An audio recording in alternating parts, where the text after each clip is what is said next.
Thank you, everybody, for joining the Tourism Alliance webinar. We've been having, this is a webinar we've had after quite some time. So I'm happy that, I'm unhappy about the topic, because as you will see, we have a lot of work to be done as regards building demand. But I'm happy that we are reconnected and we're having this expert panel, which hopefully will share some useful information, actionable information as to what all of you in the tourism industry and what the country can do in terms of building demand. Briefly about the Tourism Alliance, it is a coming together of private sector stakeholders who have a passion to sustainably develop the destination. In addition to our core function of innovation, sustainability, and collaboration, we are also focused on training and development initiatives, promoting industry employment initiatives, and introducing data. And this session is a classic case of that, where we work with data for better tourism development and promotion decisions. I would like to thank the advisory group of the Alliance and the core team that we have for bringing us this far and also helping us put this webinar together. I would like to give a very loud shout out to the EU, who have strongly supported our destination marketing campaign, which you will hear about shortly. In the absence of a campaign at country level, the Alliance stepped forward, and with the support of the EU through ULEAD, we're doing some really great work. Of course, it's not enough. And Niranka from Antyra will explain what we've done. We've reached almost 1 million potential travelers in our core markets in Europe. And the EU is focused in terms of their initiatives on sustainability, product development, empowering communities through programs like the Pico Trail, and these are activities that we will be highlighting in our communications. I would also like to give a shout out to USAID, which has been very supportive over the years. What these supporters look for is for organizations that can walk the talk, that can execute on their mandates and on their priorities in a very lean and efficient manner. And I'm happy that the Tourism Alliance has been able to do that and will continue doing that in the interest of the entire industry. So I would like to thank USAID as well for the jobs portal and the skills portal and the ongoing sustainability initiatives with the SMEs that we are working with. Moving on to today's panel, I would like to introduce Oliver Martin, who's normally based in Vancouver, Canada, but right now he's in Berlin. Oliver works for a company called 2031, which is a destination development company. He is a specialist who works with tourism organizations to help them identify and leverage their competitive advantage. He has worked with over 50 national and regional destination development organizations, including Dubai, Egypt, Jordan, Kenya, Saudi Arabia. That's interesting. As some of us know, there's a huge development drive in Saudi, which is going to suck up a lot of our labor. Unfortunately, if we don't do something about it, Rwanda, South Africa, Switzerland, etc. So he really is a veteran of developing appropriate strategies for destinations, and he will tell us what we're not doing and hopefully what we should be doing as a destination to benefit us all.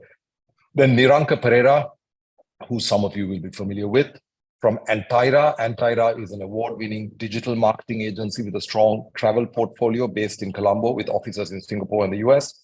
And they have worked alongside the Alliance from the inception, soon as we got started, immediately after the Easter Sunday attacks.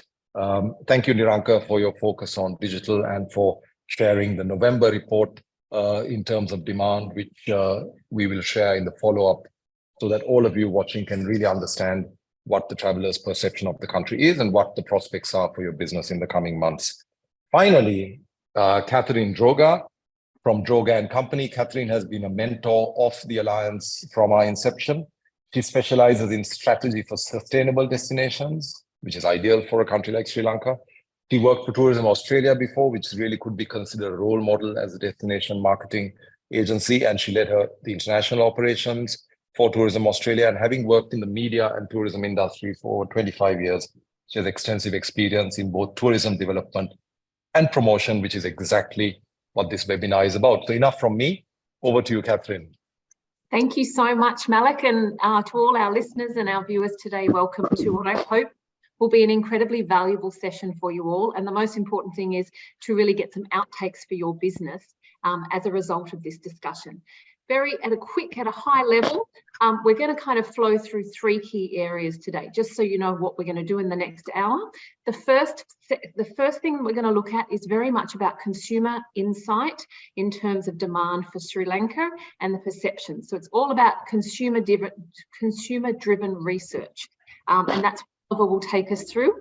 I'll have a quick chat with Oliver after his presentation, and I would also encourage anyone that's listening on our Facebook live stream and watching us or on Zoom to just post any questions that come up that you may want to ask as we go through, and I'll continue to pull those up and look at those at the end of the presentations. Then we're going to deep dive, still staying focused on the consumer. So the international consumer is who we're wanting to look at in this whole session. And we're going to go from asking them about their perceptions, etc. on Sri Lanka, to then looking at their behaviour online and their digital behaviour. And that's what Naranka will take you through in a deep dive of what people are looking for and searching, and what are the opportunities for your business. And our third component of today's webinar will be really checking in and getting in some insights from what's happening in terms of industry feedback, trade feedback, so that we can really understand those 3 components for your business moving forward. So please post questions if you have them, and I'll now pass over to Oliver so you can just kick off with this consumer research that you have just done. Yeah, thanks, Catherine, and hello everyone, and good morning. I'm just going to apologize in advance. I do have the flu. I'm feeling a little under the weather, so I've got this crazy voice going on right now, which my wife would make fun of me about. So just bear with me as we go through the presentation. We're talking about destination brands, and it's an exciting topic. So much of the decision to choose to travel to a destination like Sri Lanka at a specific point in time, like 2023, is wrapped up in the perception of the tourism brand of what the travel consumer has. Travel brands are very, very important for the long-term sustainable growth of a destination. However, a destination brand is very much just a flagpole. Underneath that flagpole is a foundation. And if a destination does not have evidence-based marketing strategy, a travel trade strategy, a key way of measuring progress, a defined set of markets that's based on data and evidence, and a defined segmentation, it doesn't really matter what the brand looks like and feels. It has to have that base behind it. And destinations that we would like Sri Lanka to emanate in terms of their practices usually have that strong base behind them. And it's not to say that Sri Lanka doesn't, but there's some way that Sri Lanka needs to go in order to ensure that it can maximize the effects of its brand. We're going to be talking about the actual brand for Sri Lanka and how it is perceived in the public domain by actual travel consumers. When we look at a travel brand, we tend to want to evaluate it based on the path to purchase, or in this case, the advocacy loop. Starting at the right-hand, the top right-hand side of the screen here, we're looking at the awareness of the destination. So that's really the familiarity that consumers have with an actual destination brand in terms of its overall visitor experience and the products and services that it has on offer. So how aware a travel consumer is of a destination and whether or not it's put on to their consideration list. Then we look at their impression, and the impression is really that gut feeling that you have about a destination. We all have opinions of destinations, which are formed from political reasons, from economic reasons, from social reasons, including tourism reasons. So it's important that we look not just at the awareness or familiarity, but also that gut impression or consideration of how they perceive that brand. Moving through that path to purchase, and this is really that planning phase. It's really understanding if there's actual interest in traveling to a destination like Sri Lanka.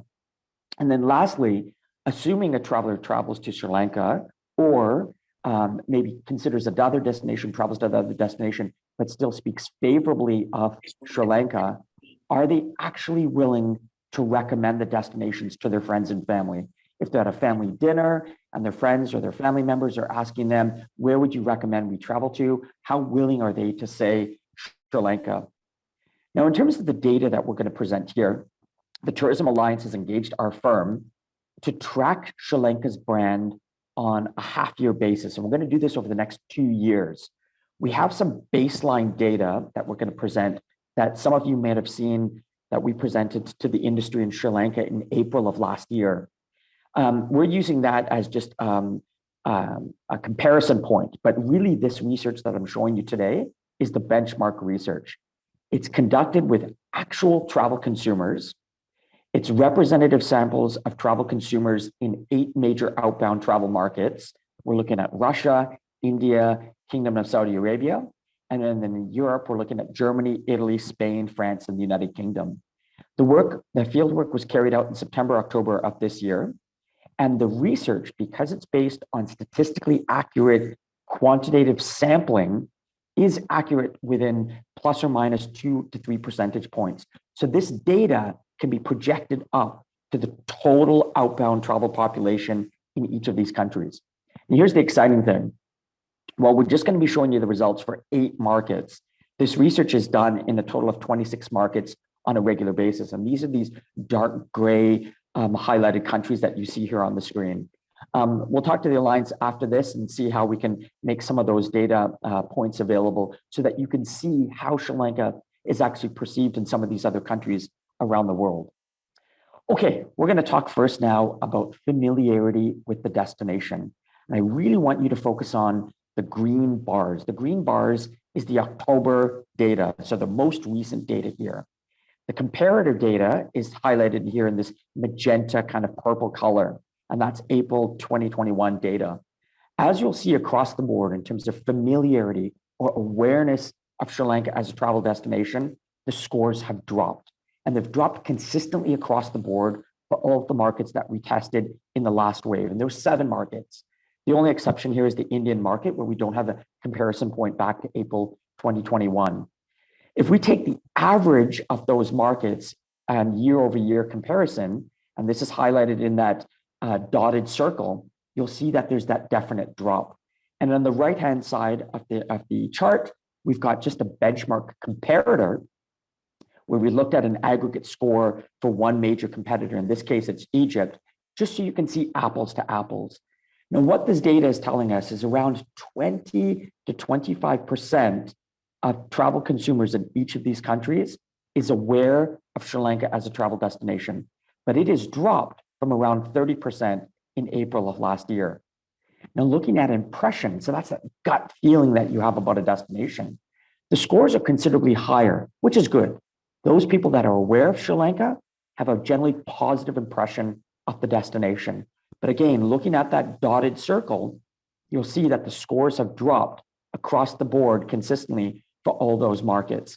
And again, nothing to be scared about or surprised about, because really a lot of this is around the negative sentiment in the country because of the the tenuous political situation at the beginning of this year, as well as the economic collapse in the country, which has very much been broadcast at an international level. The average travel consumer is reading it and consuming that media and is seeing, and we're seeing how this is portrayed and perceived in the marketplace because the scores are down.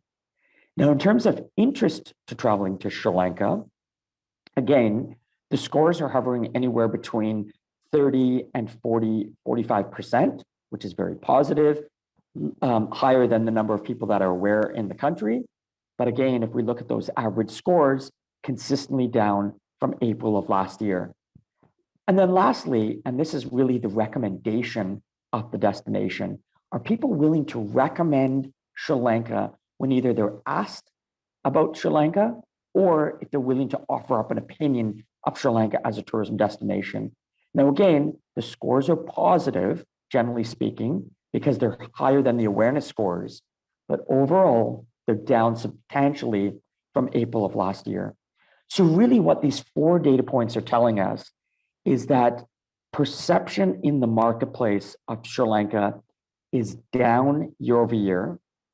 It's generally not positive if we compare it to some of those other benchmark destinations out there.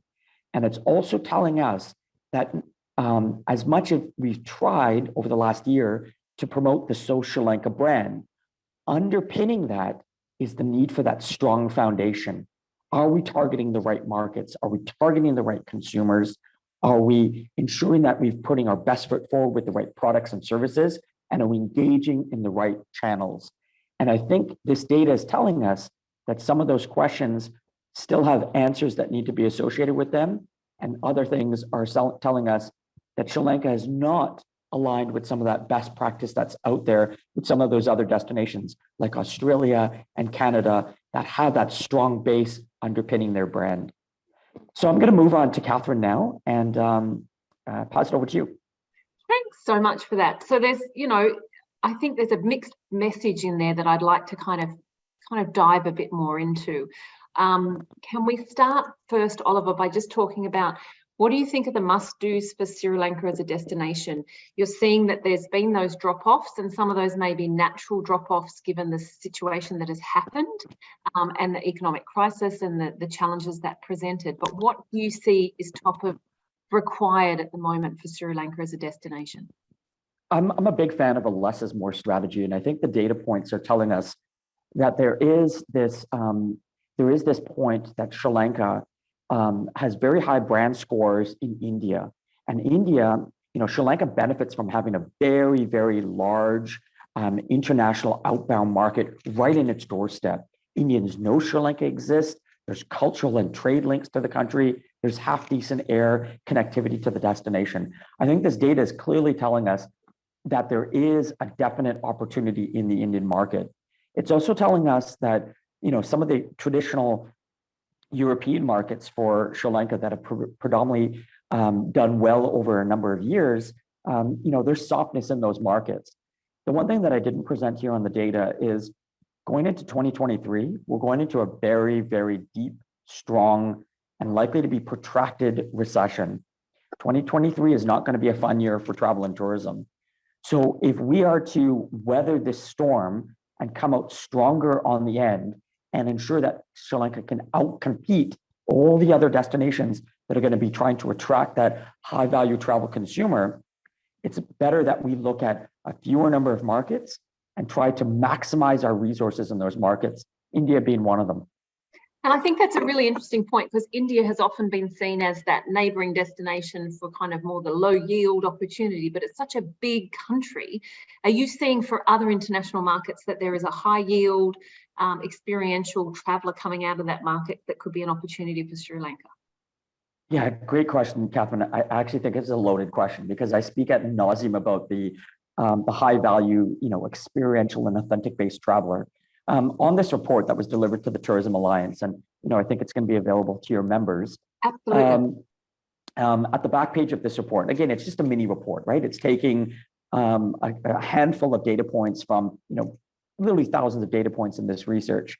It clearly shows that those that are aware of Sri Lanka and those with an interest in traveling to Sri Lanka tend to index higher in terms of income and education. And so those two taken together, these are the types of travelers that don't necessarily just want to fly and flop and sit on a beach in Sri Lanka. They want to find out about the Sri Lankan culture. They want to find out about the Sri Lankan food. They want to find out about the Sri Lankan essence. They want to smell, hear, and taste the destination. Now, some people on the call will argue the types of travelers that Sri Lanka is currently getting. And again, I've seen your data. I work with Sri Lanka Tourism Development Authority and their great research team over there. The visitor arrival data is clearly showing that we're getting a high number of Russians and coming to the destination. And that's fine. But keep in mind that the Russian market, at least for the shorter and medium term, is in a declining scale right now. They're facing very, very serious economic sanctions in the country. The economy is not doing well. It's just propped up right now by stimulus in the oil market. So we need to start looking at alternative markets, and India being one of them. Now, Indian travelers are not all equal. There's definitely a segment in the Indian population that we want to target. And these are the ones looking for wellness and food and culture, and they want to come to the destination like Sri Lanka. And this data clearly shows that they over-index higher education and higher income. Okay, awesome. So Oliver, I've got a couple more questions also to deep dive on this stuff. So with them, what markets are you seeing, so you do this for a lot of countries around the world, a lot of destinations, which markets are traditionally more resilient traveller markets? So that for Sri Lanka, so when we think about bouncing back again from the latest economic crisis, which ones tend to bounce back, quickly in your experience? Yeah, sure, Catherine. So this is a good question. And again, not to contradict what I said about a less is more approach right now and focusing on India, a balanced approach also makes sense. And I think the destinations out there that have traditionally focused on just a handful of markets, like a lot of the Pacific Island destinations just focusing on Australia, or the North Pacific Islands just focusing on Japan market, those are the ones that have not been resilient throughout this whole crisis. As long as we have a balanced portfolio, but a strategic look at these markets to ensure that we're targeting the right segments and the right geographies in these markets, then that's the approach that's going to build more longer-term resiliency in the Sri Lankan tourism economy. And right now, we do know that there are some markets, and I know you're putting me into this question. The Middle East tends to be a more resilient market. And again, there is links to Sri Lanka. They're only a 3 to 4 hour flight away. We know that they need to travel in their high summer season where it's unbearable to stay in the destination. These are the markets that we know can come to Sri Lanka. And again, your data showed this. The Sri Lanka visitor arrival showed this, that this summer for Sri Lanka, there were a higher number of people from the Gulf that were willing to think of or travel to Sri Lanka. The Gulf and India tend to be very resilient markets. Europe, less so, because keep in mind that the European traveler, this is a long haul trip. It's a discretionary trip. And if we're looking at a downturn in the economy, which Europe is, they're going to tend to travel closer to home and not necessarily to Sri Lanka. So I think Sri Lanka, for looking at resiliency, needs to look at India and the Gulf right now, at least in the shorter term. And you mentioned, we touched on the recession and the global recessionary factors. I know that's a bit doom and gloomy, but it's one of those global positions. Will this, what is the data that you're seeing in terms of its impact? Is it all markets equally impacted, or do you think certain markets will be less impacted? It's a big question, and I'm just curious to know if you have an opinion on that. Yeah, so we're very much a global economy, and what happens in one economy will affect another. However, in the last 2 years, the whole notion of globalization has definitely pulled back. Most destinations have been looking, internal, very insular type of strategy and focus, either focus on the domestic market, try to prop up their domestic market from tourism perspective, and also try to reshore their supply chains. Some markets will have a hard fall. The European Union is looking at having a hard fall, but they might come out of it because there's such a large market and there's a large domestic European trade system that goes on. We think the US market will be bouncing back quite soon. They'll go into a hard recession and come out quite fast. A market like Canada and Australia will be a little bit more protracted in their recession, given that they're resource-based economies. Mining for Australia, Canada with oil and gas. So again, for a focus on for Sri Lanka, it makes sense that the destination puts more effort and resources into India, the Gulf, and then in the medium term, probably the European Union. Excellent. My final question for you before I move on to Narenka, who's going to really deep dive into what travellers are searching and looking for at the moment, was I want you to just touch on Sri Lanka's competitor destinations and demand that you've seen for them, and perhaps who's doing well and why. So are there any kind of snippets around that you can share for our listeners today? Yeah, so competitor, the notion of competitors is very much a loaded question. You can be a competitor on geography, you can be competitors on product and services, on just general consumer perception, cultural links, you name it. So it's very hard to define a true competitor to Sri Lanka. If we look at travel trade and what they're selling in tandem to potentially a Sri Lanka trip, we know they're selling destinations like Ras Al Khaimah, like Thailand, like Sharm el Sheikh, like Hurghada in Egypt, and Goa. And if we were to compare Sri Lanka to some of these destinations, again, the Gulf destinations are doing much better than destinations in Southeast Asia, and especially a destination like Goa. A destination that we work with, Ras Al Khaimah, a very, very good marketing strategy. an evidence-based marketing strategy. They know who they're talking to in terms of their travel trade. It's linked to their PR and it's linked to their digital media. And so they're a destination that is able to weather this COVID storm better than others. Another destination is also Sharm el-Sheikh.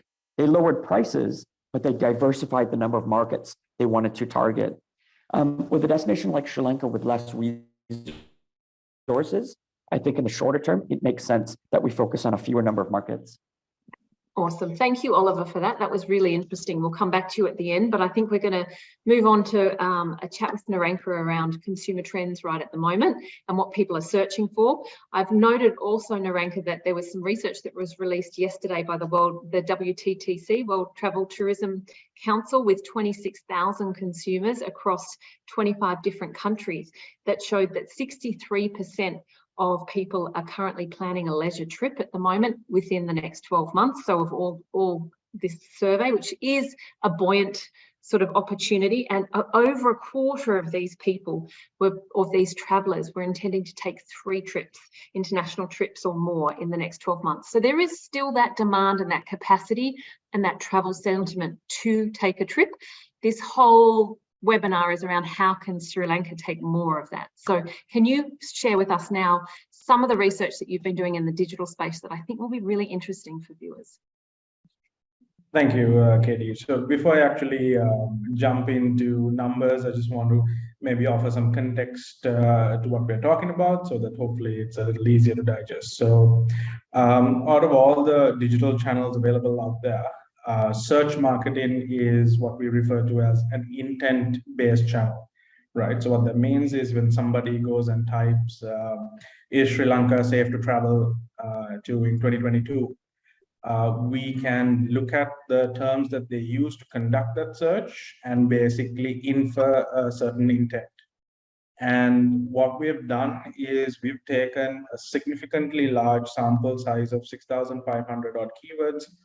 We have filtered that into different segments to kind of understand what are people looking for. And we've also compared that data across the last 4 years to kind of understand what the trend looks like and whether there is potential opportunity in certain areas and whether there is certain or specific trends that we can identify and capitalize on. So I'm just going to actually mention something random, tagging on to what Oliver talked about. If you take the luxury segment, right, in the context of online demand, somebody who goes and types specifically saying, show me the luxury hotels in Sri Lanka, show me the 5-star hotels in Sri Lanka, etc. Right? The Indian market is actually neck to neck with UK in this luxury segment. Right, we have this understanding, or we have this assumption that the UK traveler is worth significantly more than the Indian traveler in terms of their capacity to spend. But if you look at it in the context of how big India is, the fact of the matter is there's actually a segment there who is looking for luxury travel and is also looking at Sri Lanka specifically as their luxury travel destination. And that's really interesting, actually, because the other thing is that the pandemic has led these consumer behaviour trends that, you know, we are still starting to travel long haul again, but the opportunity to travel shorter distances is far more appealing as well. So that's a doorstep opportunity in a premium space, not just luxury, but experiential opportunity. Definitely. And as you can see with some of the homework that we've done, as Oliver mentioned, India is a market that deserves a lot of attention. So what you're seeing on screen right now is basically looking at how people search for Sri Lanka and travel to Sri Lanka, and looking at a 4-year pattern actually starting from October 2018. Since our emphasis has been on the winter season, looking from almost 4.5 years back, what the trend has been like. Right? A couple of things really pop out in this analysis. The first is that Sri Lanka is a seasonal destination still, unfortunately. So you do see an off-season and a season kind of difference in pickup and demand.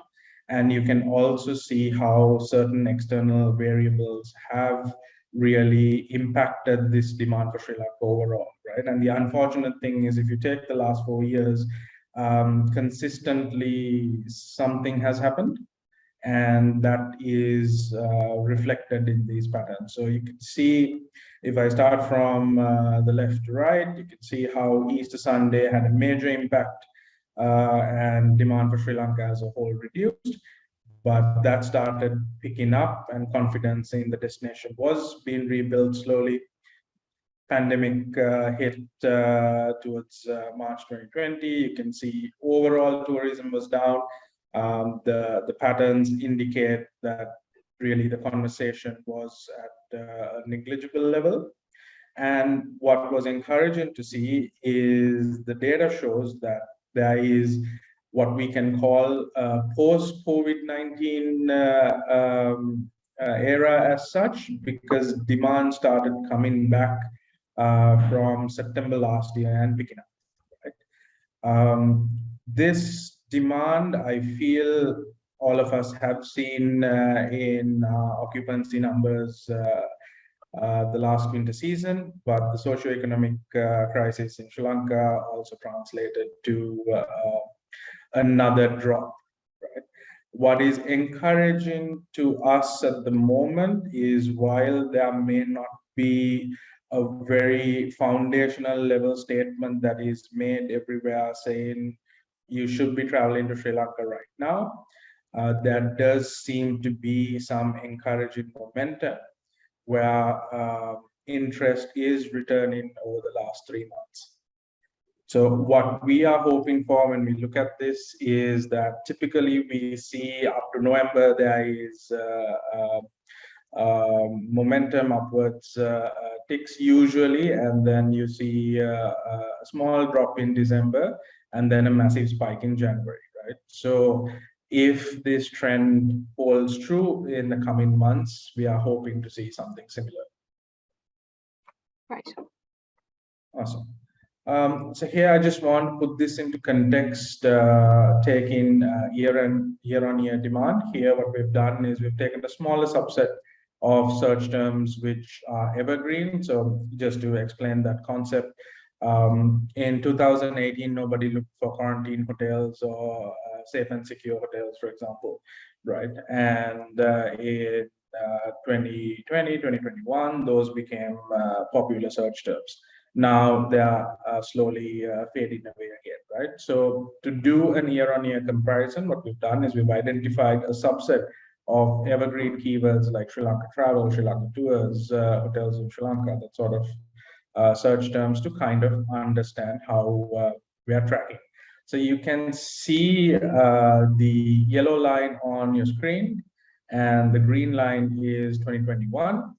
You can see that there is obviously a little misleading when you take the COVID period and right now, but what you can also see is something encouraging, that demand is returning, and this year-on-year trend, if it holds true in 2022 also, we are likely to see additional demand starting to come in. So maybe a little in line with what Oliver was talking about. People do still think there is some positive sentiment for Sri Lanka, but definitely I'll maybe add another qualifier to this. We also see a parallel increase in people asking whether Sri Lanka is safe right now, right?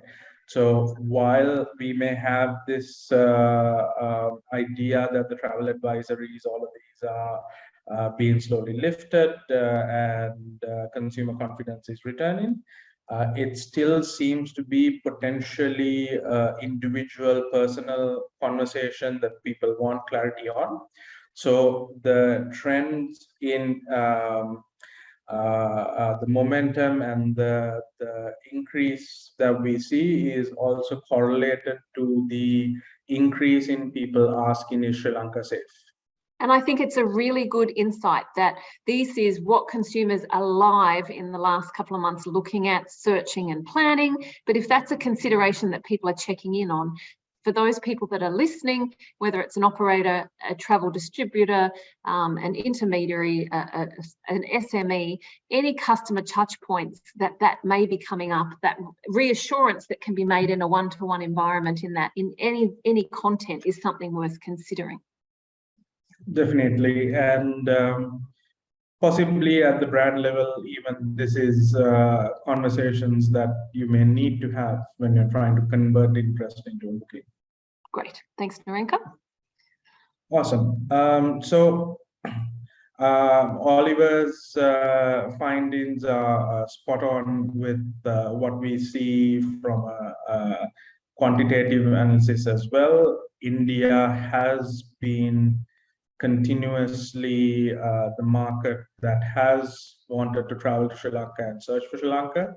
UK has been showing increase in the last 2 months.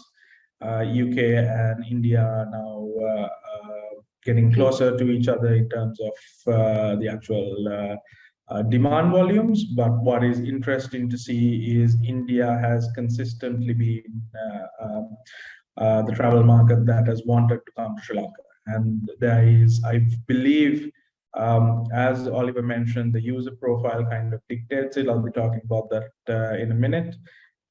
We are seeing people moving, or rather defining a certain level of specificity, saying, what are the what can I really experience in Sri Lanka in terms of wellness, Ayurveda, culture, history, and stuff like that. So we also need to kind of keep that in mind, that our communication can be hyper-focused when it comes to digital, but more importantly, we also need to, as an industry and as a destination, be very cognizant of the fact that there are certain things people want out of Sri Lanka, and that we should be actually talking about that.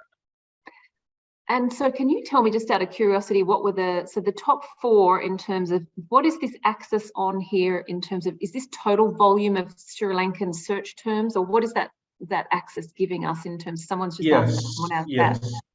So overall, if you take our sample size and take Sri Lanka, the destinations that are interested in Sri Lanka, we've got about 1 million plus, right?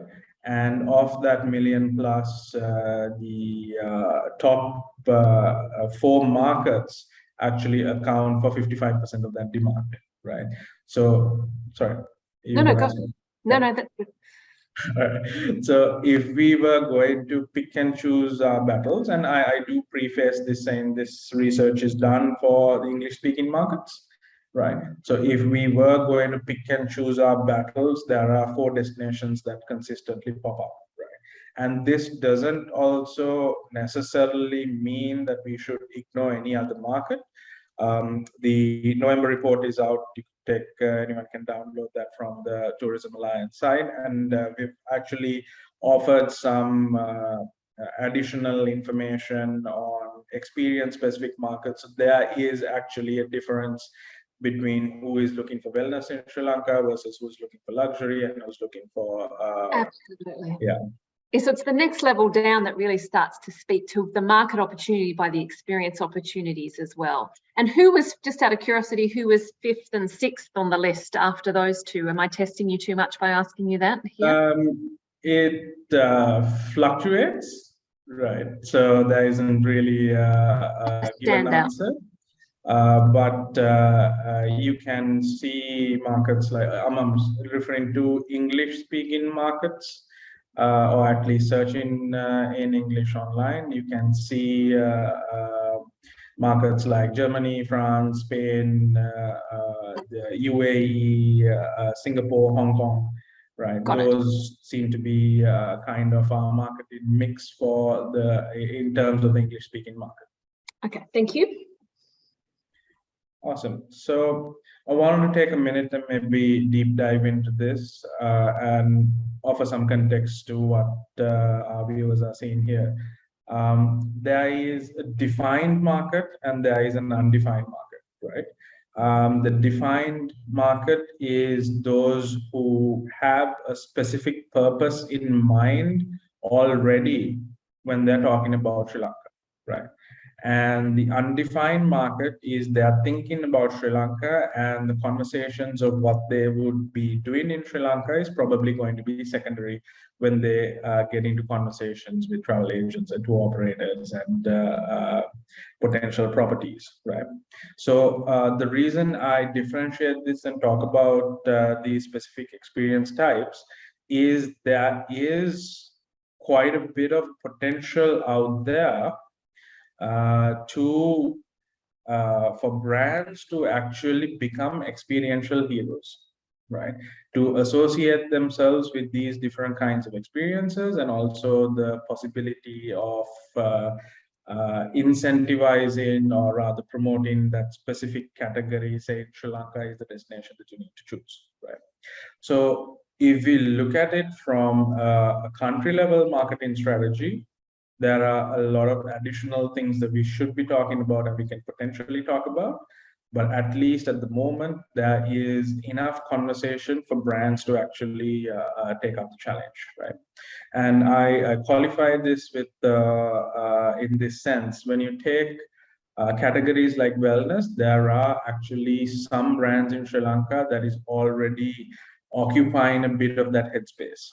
But when you take categories like luxury and romance, you don't have brands that are very well positioned or have top of mind recall, especially when it comes to romance and honeymoons. You don't see any leaders as such in the market who is dominating that conversation. So there's a lot of opportunity here at the brand level as well. Great.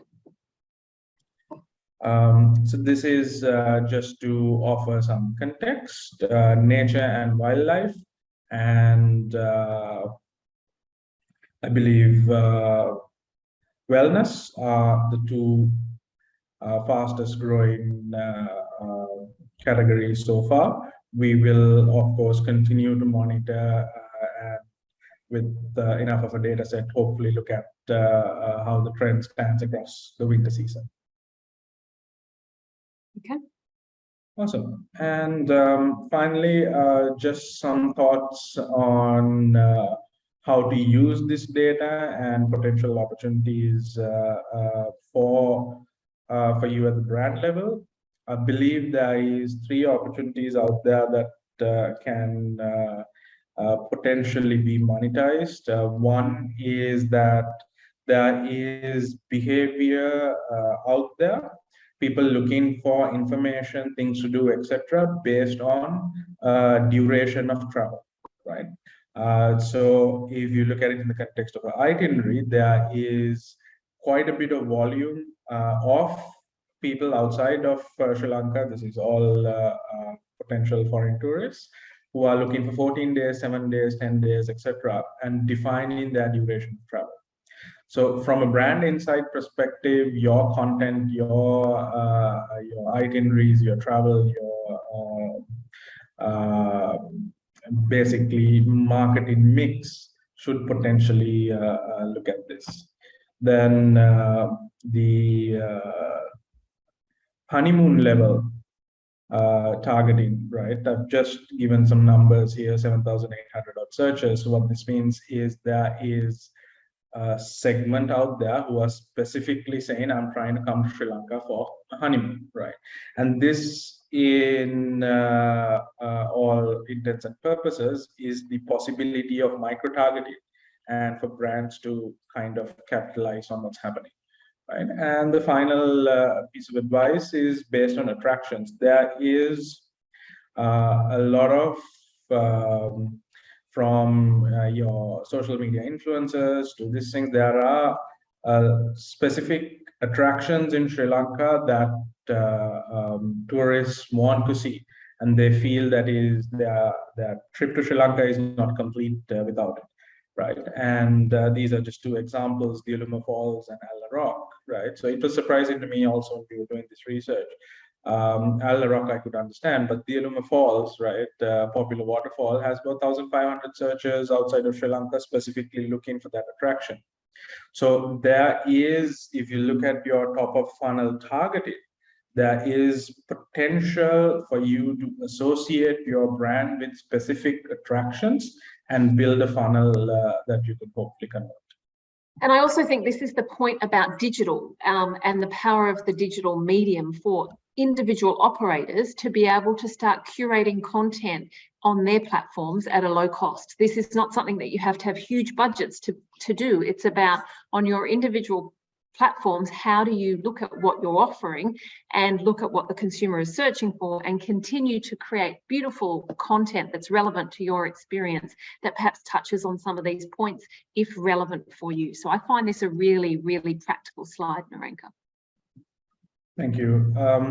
We'll be in later editions of our report, maybe breaking this down a bit. So there is some level of actionable insights that we hope certain brands can pick up on.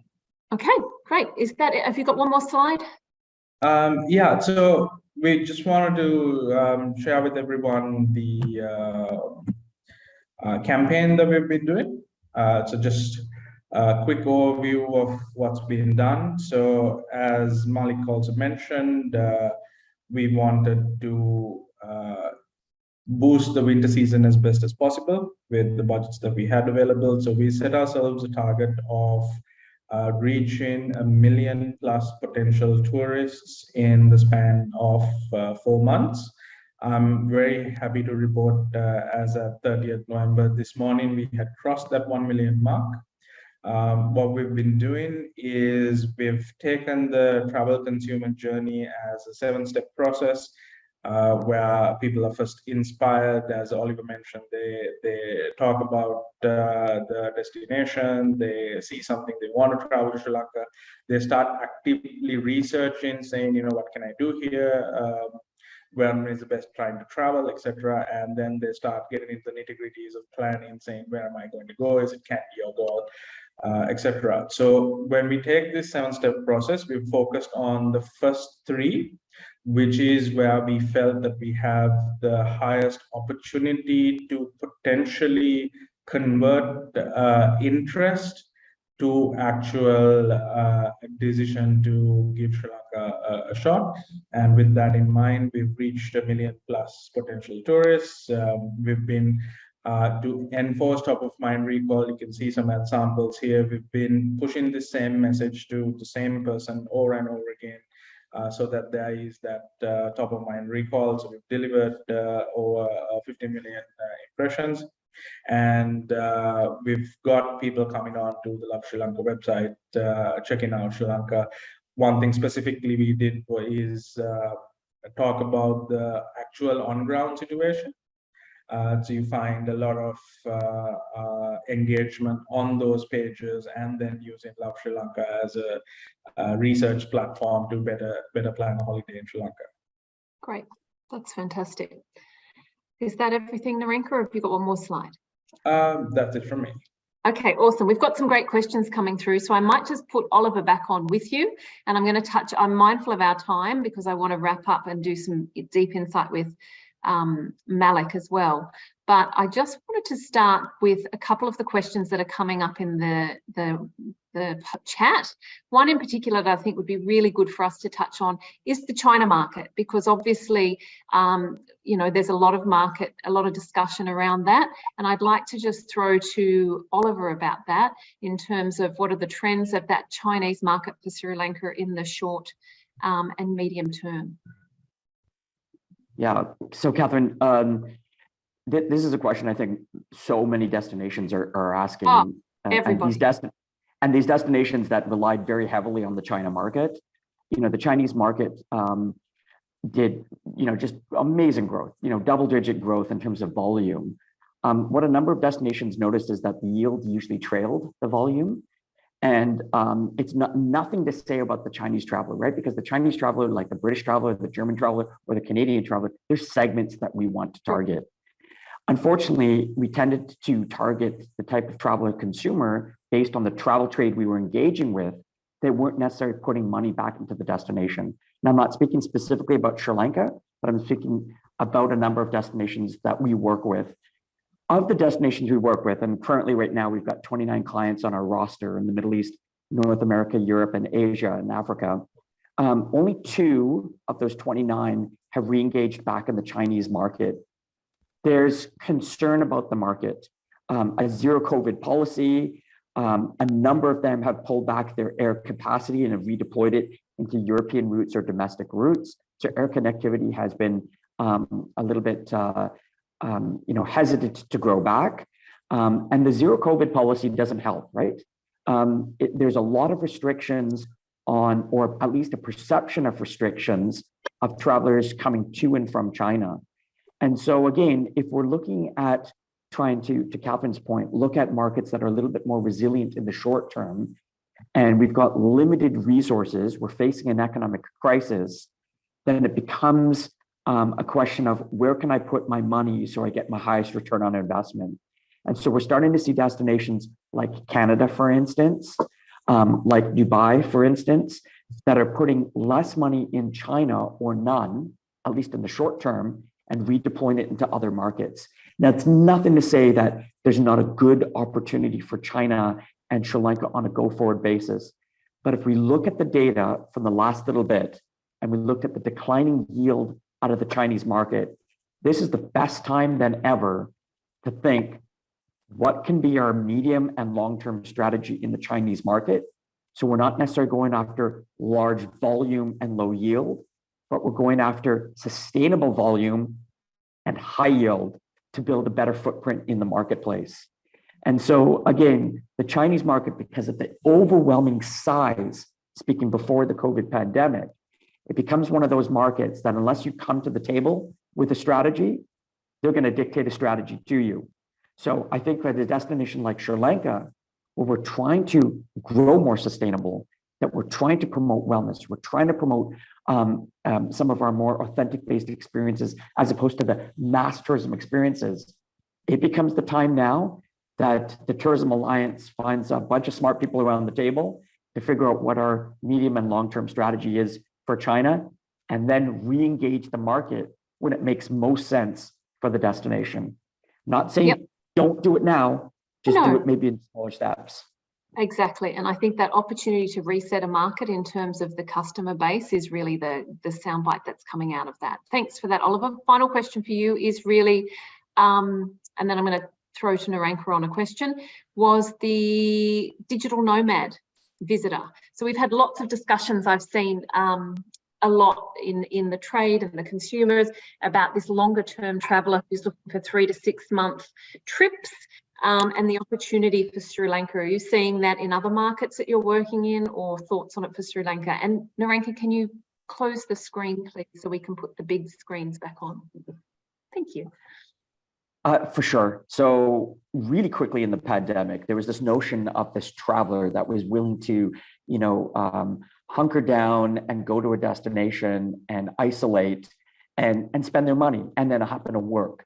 And there was a lot of talk about the digital nomads and, their profile and what they look like as a segment. And then we saw that, increase in volume, and especially as the demand increased, but also the supply for those types of visas increased. Spain came up with a visa, Portugal came up with a visa, Costa Rica came up with a visa. None of the Middle Eastern destinations came up with those visas, which allowed for people to stay beyond, 4 weeks, 6 weeks, or 3 months. So stay at a lot more longer term. Then we saw destination suppliers like Airbnb cater to that market, longer term rentals as opposed to shorter term rentals.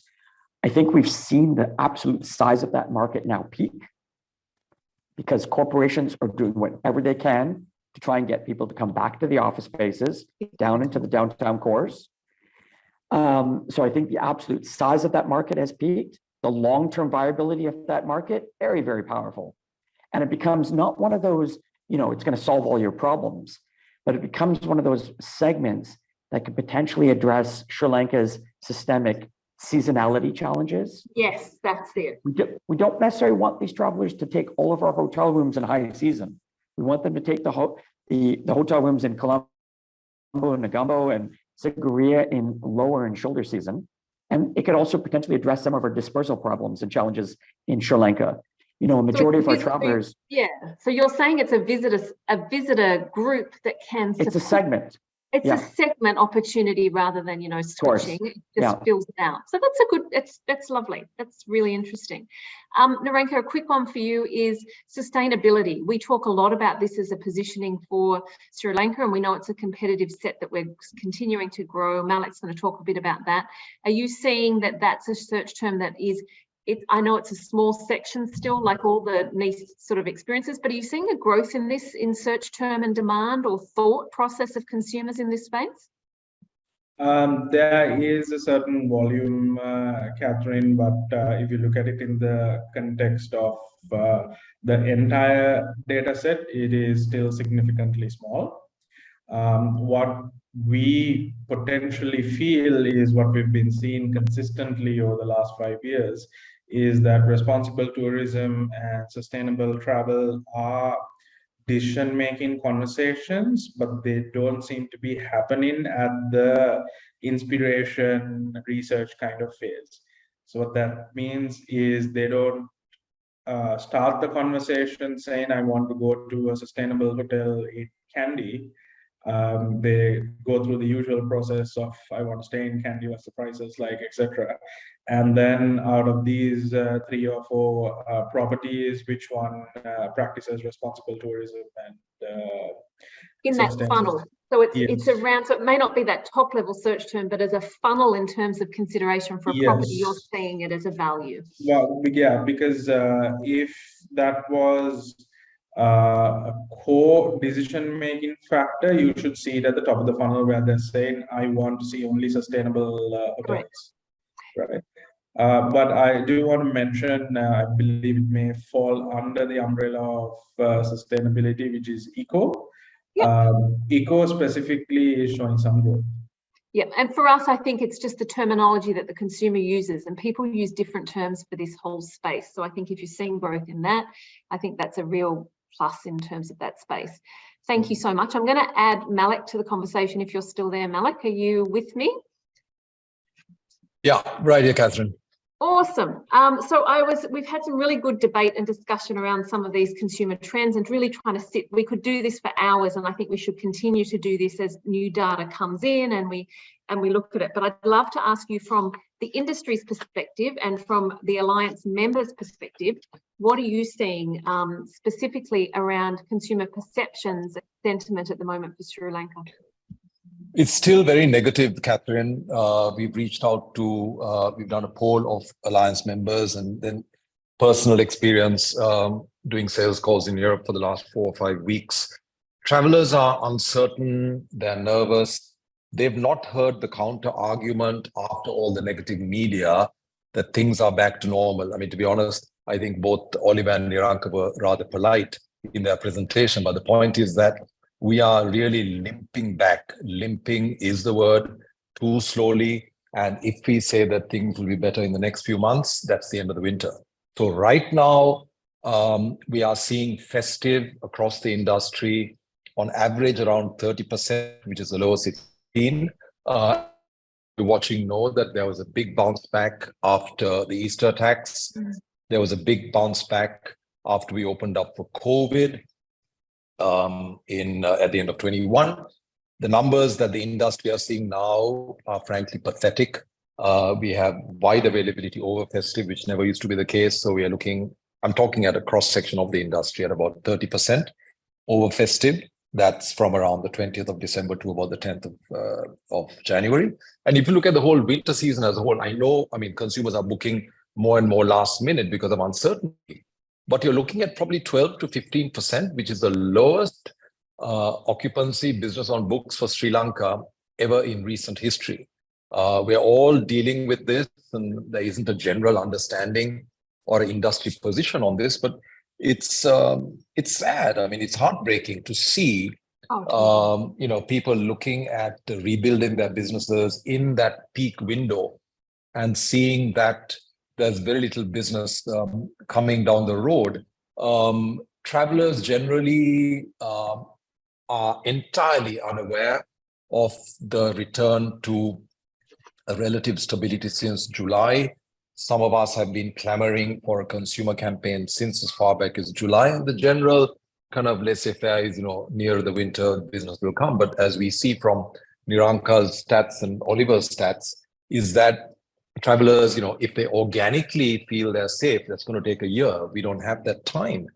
So in both their presentations, we heard about consumer, we heard about digital, we heard about PR and getting the consumer message. But tragically, we've never done any consumer work as long as I've been in the tourism industry. So it really means that what you're hearing is what people are feeling and how they're searching, but not what we are kind of creating or messaging or want them. It's entirely reactive. A consumer in this country would like to come to Sri Lanka, but in terms of anything we've done to shape their behavior, right? We heard Oliver talking about a China strategy or digital nomad strategy. We have zero consumer engagement. We have zero digital. Our marketing is still in a pre-internet era. So that is a serious cause of concern for any tourism operators. I'm sure many others share that opinion because our businesses are at risk. I mean, 12% occupancy for the entire winter season. I mean, it'll pick up near the time, but I mean, it's crazy. So from your perspective, you're over in Europe, you've been talking to all the alliance members. We know the situation is, there are searching, there's sentiment, there's appetite. We know there's travel happening. What do you think is the number one opportunity of what operators can do in terms of trying to get some of those messages out there around stability? Did you feel that was an important one that individuals as well as collectively we need to do? Yeah. See, Catherine, at the end of this, we've got to come to a conclusion. Others, we talk and talk and talk about opportunities, right? And for me, there's a very clear conclusion, which I'll talk about shortly, which many in the industry share. Travel agents, travel designers are nervous about selling the destination, even though they know that things are back to normal because they are in regular contact with their partners here, because they fear another set of cancellations. So post-Easter, all their hard work went up in flames, literally, when they got cancellations. Post-COVID, of course, during COVID, that affected every destination. Then after Easter, we had last season was fantastic, and we had a very healthy book, I'm saying, across the industry. So travel advisors are nervous of investing the effort, given that a lot of them are short-staffed, a lot of people have left the travel industry. The time to conclude a transaction with airlines and all that has gone up. So they fear that if they make a Sri Lanka booking, generally, that if there is a deterioration in the next 4 to 6 weeks, they'll have another series of cancellations. Similarly, the travelers need to be assured of the return to stability, and also all the myriad attractions and targeting that Niranka spoke about, Oliver spoke about. So all our expert data crunchers tell us this is what the traveler wants. But if we don't actually message the traveler and respond and engage in digital, it's just sort of a post-mortem, right? So my view is the only way the problem can be solved is that, and this fortunately, I shared this on the Tourism Alliance chat this morning by our State Ministry in Finance, that the government should be involved in policy and regulation. Marketing, positioning a destination has to be outsourced to a professional outfit in some shape or form. Yes, Malik. Yes, and this follows best practice around the world. Exactly. You see, because if you look at all our destinations, they are employing, all our competing destinations, they are employing modern marketing methods. They have professionals who are in every little part of a consumer's brain. And we don't have a single overseas PR. I mean, there are many companies in Sri Lanka that have 10 or 15 PRs overseas. We have no digital marketing whatsoever. The last time we did global promotion was in 2007. So if we want to catch up with our former comp set, which has forged ahead using modern tourism marketing, and remember, these are countries which have far fewer assets than ours, right? Many of the destinations we spoke about, including those in the Gulf, those have been created through getting into the consumer's mind. They have no natural assets like we do. So in my view, and this is not my view alone, many of us share this, they may not state it so specifically, is that our only hope, it may be a couple of months, it'll pick up, but by the next couple of months, we'll be in March. And the warm weather starts in Europe, and whatever anyone might say, India, China, it's really Europe with their longer stays and relatively higher spends of maybe a 12-day stay that keeps the industry going. The Indian traveler isn't going to support our winter season adequately.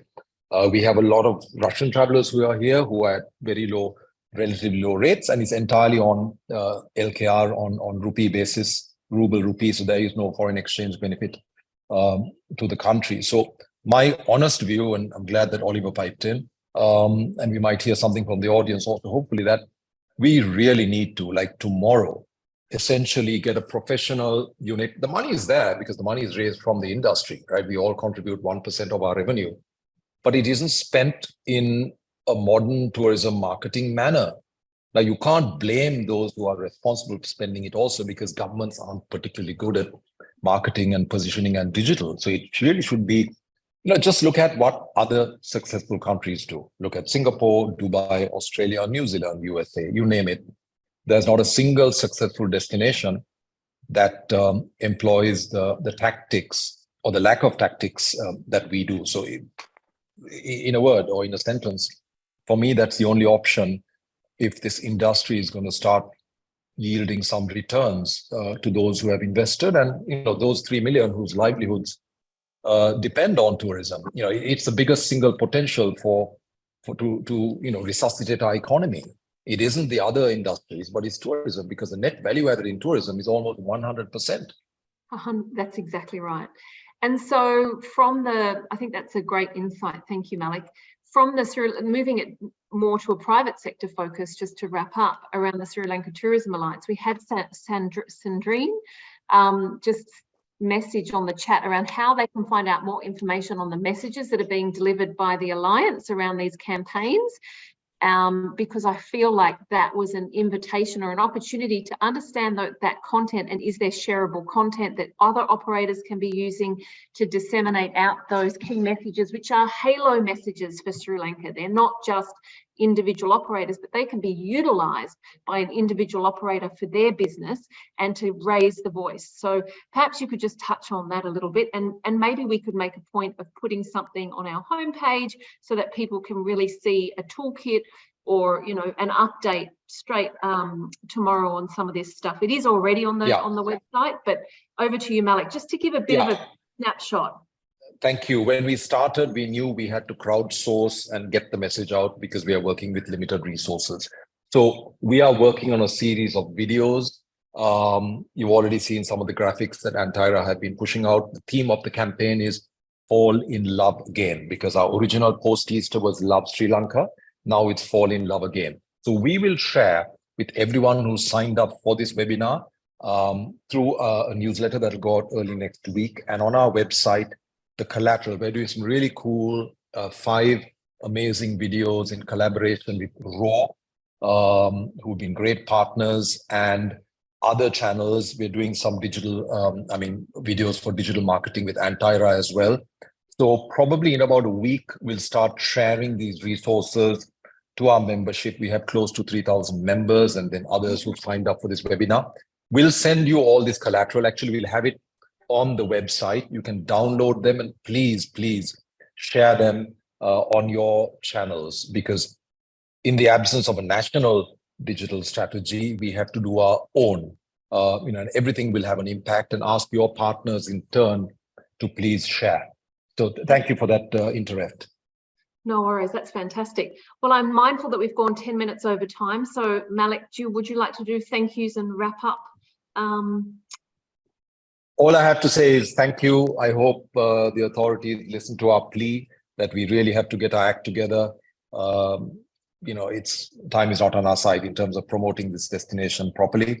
I would like to thank once again the EU and the USAID friends who've supported us through our different campaigns. I would like to thank Oliver and Niranka for their fascinating insights, and I'm sure they'll be smiling broadly if half of them are acted upon when we have the next webinar. And thank you, Catherine, as always, by being our mentor and setting up a webinar with very probing, interesting, relevant, actionable questions. And thank you, most of all, to the audience for taking the time. And I hope you found this useful. And I wish all of you the very best in terms of building business for the winter. Thank you. Malik. Thank you, everyone. Thanks, Malik. Thanks, Catherine. Thanks, Darinka. Thanks, everyone.